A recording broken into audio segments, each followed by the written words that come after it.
ಅತ್ತಿ ಮಬ್ಬೆಯ ಕರ್ಮಭೂಮಿ ಕಲ್ಯಾಣ ಚಾಲುಕ್ಯರು ಆಳ್ವಿಕೆ ಮಾಡಿದಂಥ ನಾಡು ಲಕ್ಕುಂಡಿ ಗ್ರಾಮ. ಈ ಲಕ್ಕುಂಡಿ ಗ್ರಾಮದಲ್ಲಿ ಸಾಕಷ್ಟು ಚಿಹ್ನೆ ಇದೆ ಎನ್ನುವ ವದಂತಿಗಳು ಕೂಡ ಸಾಕಷ್ಟಿದ್ವು. ಅದೇ ರೀತಿಯಾಗಿ ಕಳೆದ 4 ದಿನಗಳ ಹಿಂದೆ ಕಸ್ತೂರವ್ವ ರಿತ್ತಿ ಎನ್ನುವರ ಮನೆಯ ಪಾಯ ತೆಗೆಯುವಂಥ ಸಂದರ್ಭದಲ್ಲಿ ನಿಧಿ ಪತ್ತೆಯಾಗಿತ್ತು. ಸುಮಾರು 466 ಗ್ರಾಮದಿಂದ ಹಿಡಿದ 470 ಗ್ರಾಮದವರೆಗೂ ಕೂಡ ಆ ನಿಧಿ ಪತ್ತೆಯಾಗಿದ್ದು, ಇವಾಗ ಆ ನಿಧಿಯನ್ನು ಕೂಡ ಗದಗ ಜಿಲ್ಲಾಡಳಿತದ ಖಜಾನೆಗೆ ಹಸ್ತಾಂತರ ಮಾಡಲಾಗಿದೆ.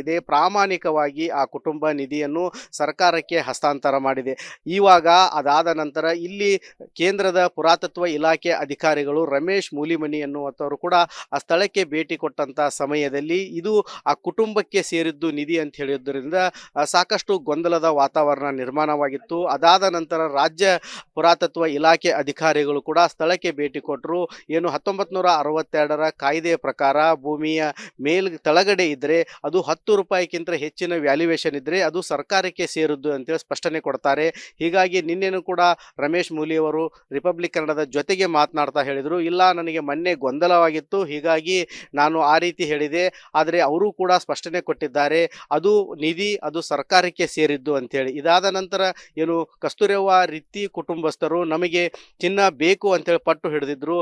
ಇವಾಗ ನಮಗೆ ಚಿನ್ನ ಬೇಡ, ಏನು ಆ ನಿಧಿ ಸಿಕ್ಕಂಥ ಸ್ಥಳದಲ್ಲಿ ನಮಗೆ ಮನೆ ನಿರ್ಮಾಣ ಮಾಡಿಕೊಡ್ಬೇಕಂತ ಹೇಳಿದ್ರು. ಇವಾಗ ನಿಧಿ ಸಿಕ್ಕಂಥ ಸ್ಥಳ ನಮಗೆ ಅಲ್ಲಿ ಮನೆ ನಿರ್ಮಾಣ ಮಾಡೋದು ಬೇಡ, ಪರ್ಯಾಯವಾಗಿ ಬೇರೆ ಕಡೆ ಮನೆ ನಿರ್ಮಾಣ ಮಾಡಿಕೊಡ್ಬೇಕಂತೇಳಿ ಕೂಡ ಅವರು ಆಗ್ರಹಿಸ್ತಾ ಇದ್ದಾರೆ. ಅದೇ ರೀತಿಯಾಗಿ ಆ ಒಂದು ನಿಧಿ ಸಿಕ್ಕಂಥ ಕಸ್ತೂರವ್ವ ರಿತ್ತಿಯವರ ಮನೆ ಏನಿದೆ, ಆ ಮನೆಯ ಮುಂಭಾಗದಲ್ಲಿ ಲಕ್ಷ್ಮೀ ದೇವಸ್ಥಾನ ಇದೆ. ಆ ಲಕ್ಷ್ಮೀ ದೇವಸ್ಥಾನವೇ ಅಲ್ಲಿ ನಿರ್ಮಾಣ ಮಾಡಬೇಕಂತೇಳಿ ಕುಟುಂಬಸ್ಥರು ಮತ್ತು ಲಕ್ಕುಂಡಿ ಗ್ರಾಮದ ಜನರು ಕೂಡ ಆಗ್ರಹಿಸ್ತಾ ಇದ್ದಾರೆ. ಅದು ಇಲ್ಲಿ ನಿಧಿ ಸಿಕ್ಕಂಥ ಜಾಗದಲ್ಲಿ ದೇವಸ್ಥಾನ ನಿರ್ಮಾಣ ಮಾಡಬೇಕಂತೇಳಿ ಕೂಡ ಸ್ಥಳೀಯರು ಆಗ್ರಹಿಸಿದ್ದಾರೆ. ಇದಾದ ನಂತರ ಇಂದು ಗದಗ ಜಿಲ್ಲಾ ಉಸ್ತುವಾರಿ ಸಚಿವರಾದಂಥ ಎಚ್.ಕೆ. ಪಾಟೀಲರು ಕೂಡ ಆ ಸ್ಥಳಕ್ಕೆ ಭೇಟಿ ಕೊಟ್ಟು ಪರಿಶೀಲನೆ ಮಾಡಿದರು. ಸ್ಥಳದಲ್ಲಿ ಅವರು ಹೇಳಿದರು ಏನಂತಂದರೆ, ರಿತ್ತಿ ಕುಟುಂಬಕ್ಕೆ ಸರ್ಕಾರ ಜವಾಬ್ದಾರಿಯುತ ಸರ್ಕಾರ ಅವರಿಗೆ ಎಲ್ಲ ಸೌಕರ್ಯಗಳನ್ನು ನಾವು ಕಲ್ಪಿಸಿ ಕೊಡ್ತೇವೆ ಅಂತ ಹೇಳಿ, ಜವಾಬ್ದಾರಿಯುತ ಸರ್ಕಾರ ಅವರಿಗೆ ಯಾವ ರೀತಿ ಪರಿಹಾರ ಕೊಡಬೇಕು ಅದನ್ನೆಲ್ಲ ಪರಿಹಾರವನ್ನು ಕೂಡ ನಾವು ಕಲ್ಪಿಸಿ ಕೊಡ್ತೇವೆ ಅಂತ ಹೇಳಿದರು. ಏನು ರಿಪಬ್ಲಿಕ್ ಕನ್ನಡ ಈ ಬಗ್ಗೆ ವಿಸ್ತೃತವಾದ ವರದಿ ಮಾಡ್ತಾ ಇತ್ತು. ಇವಾಗ ಆ ಕುಟುಂಬಸ್ಥರು ಕೂಡ ರಿಪಬ್ಲಿಕ್ ಕನ್ನಡಕ್ಕೆ ಧನ್ಯವಾದಗಳನ್ನು ತಿಳಿಸಿದ್ದಾರೆ. ಅವರಿಗೆ 5ನೇ 1 ಭಾಗದಷ್ಟು ಬಂಗಾರವನ್ನು ಆ ಕುಟುಂಬಕ್ಕೆ ಕೊಡಬೇಕು ಅಂಥೇಳಿ, ಅಂದರೆ ಈ ಕಾನೂನಿನ ಅಡಿಯಲ್ಲಿ ಅದೇ ರೀತಿ ಇದೆ. ನಿಧಿ ಏನಾದರೂ ಪತ್ತೆ ಆದರೆ 5ನೇ 1 ಭಾಗದಷ್ಟು ಆ ಬಗ್ಗೆನೂ ಕೂಡ ನಾವು ಸಮಾಲೋಚನೆ ಮಾಡ್ತೇವೆ, ಸರ್ಕಾರದ ಜೊತೆ ಚರ್ಚೆ ಮಾಡ್ತೇವೆ ಅಂತ ಹೇಳಿದ್ದಾರೆ. ಇವಾಗ ಏನು ನಿಧಿ ಕೊಟ್ಟಂತ ಪ್ರಾಮಾಣಿಕವಾಗಿ ನಿಧಿ ಕೊಟ್ಟಂತ ಕಸ್ತೂರವ್ವ ರಿತ್ತಿ ಕುಟುಂಬಕ್ಕೆ ಸಿಎಂ ಸಿದ್ದರಾಮಯ್ಯನವರನ್ನು ಭೇಟಿ ಮಾಡಲು ಅವಕಾಶ ಮಾಡಿಕೊಡ್ತೇವೆ, ಸರ್ಕಾರದಿಂದ ಸಿಗುವ ಎಲ್ಲ ಸೌಕರ್ಯಗಳನ್ನು ಕೂಡ ನಾವು ಆ ಕುಟುಂಬಕ್ಕೆ ಕೊಡ್ತೇವೆ ಅಂತ ಹೇಳಿದರು. ಕಳೆದ 4 ದಿನಗಳಿಂದ ಕೂಡ 8ನೇ ತರಗತಿ ವಿದ್ಯಾಭ್ಯಾಸ ಮಾಡುತ್ತಿರುವಂಥ ಪ್ರಜ್ವಲ್ ಇಡೀ ರಾಜ್ಯದಲ್ಲಿ ಸಾಕಷ್ಟು ಪ್ರಾಮಾಣಿಕತೆಗೆ ಹೆಸರುವಾಸಿಯಾಗಿದ್ದ. ಹೀಗಾಗಿ ಆತನಿಗೇನು ಕೂಡ ಆತ ಪ್ರಾಥಮಿಕ ಶಿಕ್ಷಣ ಕಲಿತಂಥ ಶಾಲೆಯಲ್ಲಿ ಸನ್ಮಾನ ಕಾರ್ಯ ಕೂಡ ನಡೆಯಿತು. ಇವಾಗ ರಿಪಬ್ಲಿಕ್ ಕನ್ನಡ ನಿರಂತರ ವರದಿಗೆ ಇಲ್ಲಿಯ ಪ್ರಾಧಿಕಾರದ ಸದಸ್ಯರಾದಂಥ ಮತ್ತು ಜೆಡ್ಪಿಯ ಮಾಜಿ ಸದಸ್ಯರಾದಂಥ ಸಿದ್ದು ಪಾಟೀಲ್ ಅವರು ರಿಪಬ್ಲಿಕ್ ಕನ್ನಡದ ಜೊತೆಗೆ ಮಾತನಾಡ್ತಾ ಹೇಳಿದರು, ಆತನ ಶಿಕ್ಷಣದ ಎಲ್ಲ ವ್ಯವಸ್ಥೆಯನ್ನು ಕೂಡ ನಾನೇ ಮಾಡ್ತೀನು. ಇವಾಗ 8ನೇ ತರಗತಿ ಓದ್ತಾ ಇದ್ದಾನೆ, ಮುಂದಿನ 12ನೇ ತರಗತಿ ಅಂದರೆ ಸೆಕೆಂಡ್ PUC ವರೆಗೂ ಕೂಡ ಎಲ್ಲ ಜವಾಬ್ದಾರಿಯನ್ನು ನಾವೇ ತೆಗೆದುಕೊಳ್ಕೊಳ್ತೇವೆ ಅಂತ ಹೇಳಿದ್ದಾರೆ.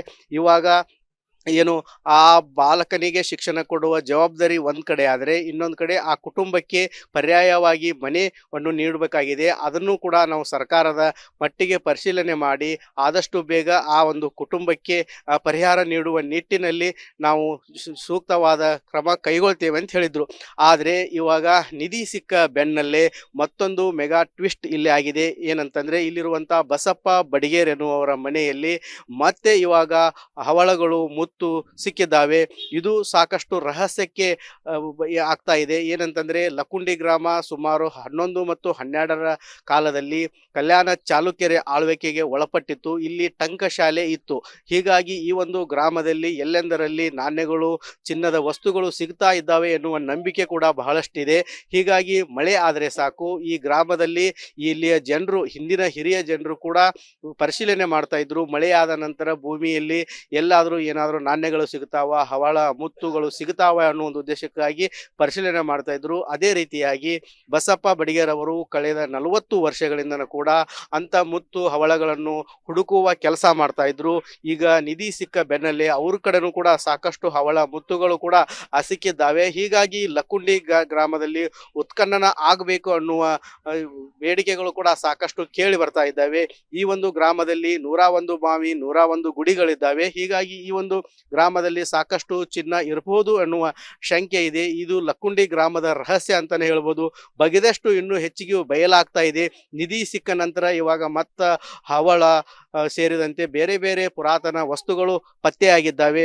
ಒಟ್ಟಾರೆ ಹೇಳ್ಬೇಕಂತಂದ್ರೆ ಇವತ್ತು ಕೂಡ ಸಾಕಷ್ಟು ಲಕ್ಕುಂಡಿ ಗ್ರಾಮದಲ್ಲಿ ಸಂಚಲನಕ್ಕೆ ಕಾರಣವಾಗಿತ್ತು. ಒಂದ್ ಕಡೆ ಗದಗ ಜಿಲ್ಲಾ ಉಸ್ತುವಾರಿ ಸಚಿವರು ಭೇಟಿ ಕೊಟ್ಟು ಅವರಿಗೆ ಪರಿಹಾರದ ಭರವಸೆ ನೀಡಿದರೆ, ಇನ್ನೊಂದು ಕಡೆ ಮತ್ತೊಂದು ಪುರಾತನ ಕಾಲದ ಹವಳ ಮುತ್ತು ಸೇರಿದಂತೆ ವಿವಿಧ ವಸ್ತುಗಳು ಸಿಕ್ಕಿದ್ದಾವೆ. ಹೀಗಾಗಿ ಲಕ್ಕುಂಡಿ ಇತಿಹಾಸ ಬಗೆದಷ್ಟು ಬಯಲಾಗ್ತಾ ಇದೆ ಅಂತಾನೆ ಹೇಳ್ಬೋದು. ಕ್ಯಾಮರಾಮ್ಯಾನ್ ಮಂಜುನಾಥ್ ಜೊತೆ ಮಂಜು ಪತ್ತಾರ್, ರಿಪಬ್ಲಿಕ್ ಕನ್ನಡ, ಗದಗ್.